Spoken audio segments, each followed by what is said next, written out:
ഏകദേശം കഴിഞ്ഞ പ്രാവശ്യം മദ്രാസിൽ നിന്ന് പോലും ആ കഞ്ഞി കുടിക്കാൻ ഒരു കാലഘട്ടത്തിൽ നമ്മൾ അലാമി പള്ളിയിൽ നിന്ന് ഞങ്ങളൊക്കെ ഏതൊരു തലമുറയ്ക്ക് മുമ്പ് നേരത്തെ കത്തി ഉസ്താദ് സൂചിപ്പിച്ചതുപോലെ ടിപ്പു സുൽത്താൻ്റെ കാലത്ത് മുതൽ തുടങ്ങിയത്. അപ്പോൾ അത് ഘോഷയാത്രയായിട്ട് അലാമി പള്ളിയിൽ നിന്നാണ് ഘോഷയാത്രയായിട്ട് ഉറൂസിന് കൊടിയേറ്റത്തിന് വരൽ. അപ്പോൾ അന്ന് വളരെ ഇത് നിർണായകമായ ചടങ്ങുകളോടുകൂടിയാണ് ഉറൂസിൻ്റെ പരിപാടിക്ക് തുടക്കം കുറിക്കുന്നത്. ഇന്ന് ഇപ്പോൾ നാം സൂചിപ്പിച്ചതുപോലെ പുത്തംപാതികളുടെ ചില പ്രശ്നങ്ങളൊക്കെ വന്നാൽ അതിനെ തടയിടുന്ന ഒരു പ്രവണതയാണ് കാണാൻ സാധിച്ചത്. ഏതായാലും ഇവിടുത്തെ ഔലിയാക്കന്മാരെ സംബന്ധിച്ചിടത്തോളം വളരെ ശക്തമായ ഒരു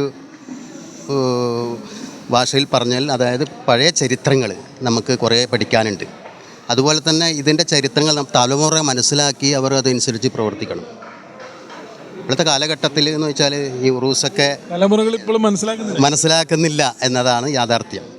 അപ്പോൾ അതുകൊണ്ട് നമ്മൾ ചെയ്യുന്ന കാര്യങ്ങൾ വളരെ ഇത് നമ്മളെ തലമുറക്ക് ഇത് മനസ്സിലാക്കണം. ഇനി തലമുറയ്ക്ക് ഇത് മനസ്സിലാക്കാൻ കഴിയുന്നില്ലെങ്കിൽ പിന്നെ കുറേ വർഷങ്ങളൊക്കെ കഴിഞ്ഞ് അങ്ങ് ദൂരം പോയി കഴിഞ്ഞെങ്കിൽ ഈ ഉറൂസ് പരിപാടിയൊക്കെ തനിയെ ഇല്ലാതാവും. അപ്പോൾ അതുകൊണ്ട് ഇതിൻ്റെ ചരിത്ര കഥകൾ നമുക്ക് ജനങ്ങൾക്കും നമ്മളെ ഇന്നത്തെ തലമുറക്കും അത് പ്രചോദനം കൊടുക്കുന്നതിന് വേണ്ടിയിട്ടുള്ള എല്ലാവരുടെ ഭാഗത്തുനിന്നും ശ്രമം ഉണ്ടാവണം. ഇവിടെ പിന്നെ വിതരണം ചെയ്ത കഞ്ഞി, ആ കഞ്ഞിക്ക് വലിയ മഹത്വമുണ്ട്. അതായത് എനിക്കറിയുന്ന സമയത്ത് അത് ഏകദേശം കഴിഞ്ഞ പ്രാവശ്യം മദ്രാസിൽ നിന്ന് പോലും ആ കഞ്ഞി കുടിക്കാൻ വേണ്ടിയിട്ട് ഇവിടെ അമുസ്ലിം സഹോദരന്മാർ വന്നിന്. തീർച്ചയായിട്ടും അത്രയും, അതായത് ജാതി മത ഭേദമന്യേ എത്രയോ ഇപ്പോൾ വ്യാഴാഴ്ച നടക്കുന്ന സലാത്ത് മജ്ലിസിലേക്ക് അമുസ്ലിം സഹോദരങ്ങൾ കംപ്ലീറ്റ് കടന്നു വരികയാണ്.